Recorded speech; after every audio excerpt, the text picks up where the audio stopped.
Sandwich. ચાલો recipe શરૂ કરીશું. તો સૌથી પહેલાં આપણે ગ્રીન ચટણી બનાવશું. તેના માટે આપણે ધાણા લઈ લઈશું, મરચાં લઈ લઈશું લીલા, 1 ચમચી જેટલું નમક નાખીશું, 1 ચમચી જેટલું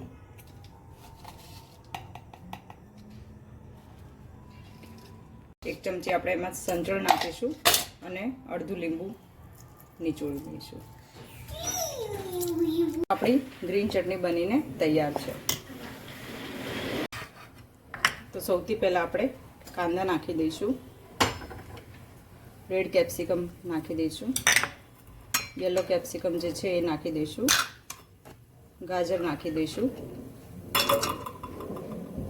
જે ગ્રીન કેપ્સિકમ છે એ નાખી દઈશું, આ જે મકાઈ બાફેલી છે એ નાખી દઈશું.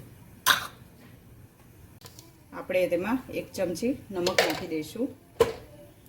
હવે આપણે તેમાં થોડો સોસ નાખીશું, 1 ચમચી જેટલો. હવે આપણે તેમાં રેડ ચીલી સોસ નાખીશું, 1 ચમચી જેટલો. હવે આપણે એમાં મેયોનીઝ નાખીશું.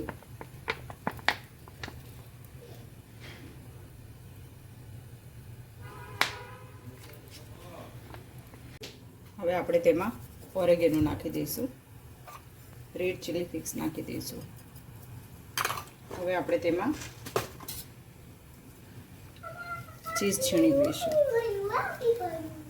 આપણે ચીઝ છીણી લીધું છે. હવે આપણે તેને બરાબર મિક્સ કરી લઈશું બધું. તો હવે આપણે બ્રેડ ઉપર બટર લગાવી લઈશું આ રીતે.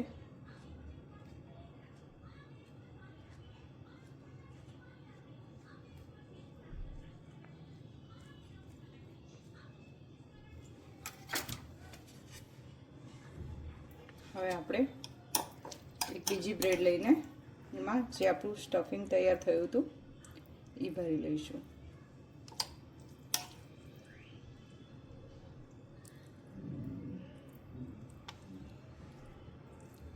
એને બરાબર આ રીતે બધી જ બાજુ ફેલાવી લેવાનું છે અને પછી આ રીતે ઉપર જે આપણે બટર લગાવ્યું છે એ બ્રેડ આ રીતે મૂકી દઈશું. તો મેં આ બંને સેન્ડવિચ માટે બ્રેડ રેડી કરી નાખ્યું છે. હવે આપણે ઉપરથી બટર લગાડી દઈશું આ રીતે.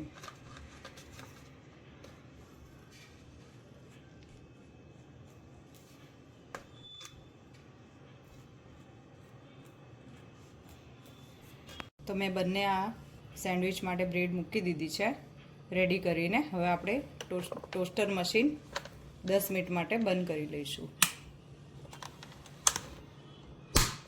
ને ચાલુ કરી લઈશું. હવે આપણે આને 10 મિનિટ થવા દઈશું. તો હવે આપણે એકવાર ખોલીને ચેક કરી લઈશું. તો આપણી સેન્ડવિચ એકદમ સરસ શેકાઈ ગઈ છે. હવે આપણે એને કાઢી લઈશું. તો સેન્ડવિચ બનીને એકદમ તૈયાર છે. જો તમને મારી આ રેસીપી ગમી હોય તો લાઈક સબસ્ક્રાઈબ કરવાનું ભૂલતા નહીં. જય શ્રી કૃષ્ણ.